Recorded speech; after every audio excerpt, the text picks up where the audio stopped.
News Tamil கழுகு. ராமதாஸ் திமுக பக்கம் போகாம தேசிய ஜனநாயக கூட்டணிக்குள்ள வந்தாதான் பாமகவோட மொத்த பலமும் கிடைக்கும்னு பாஜக நினைக்குதாம். ராமதாஸ கூட்டிட்டு வர்ற பொறுப்பை இபிஎஸ் கிட்ட ஒப்படைச்சிருக்கான் டெல்லி.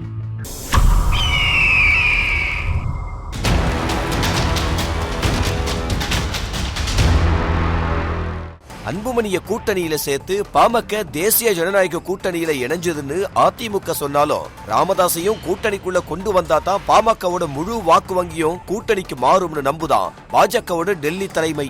அன்புமணிய கூட்டணிக்குள்ள சேர்க்கிற போதே ராமதாசையும் உள்ள கொண்டு வந்துருவோம் அப்படிங்கிற உறுதிய அதிமுக பாஜகவுக்கு கொடுத்ததா சொல்றாங்க. இப்ப ராமதாஸ் எப்ப வருவார்னு பியூஷ் கோயல் மூலமா எடப்பாடி கிட்ட தொடர்ந்து கேக்குதான் பாஜகவோட டெல்லி தலைமை.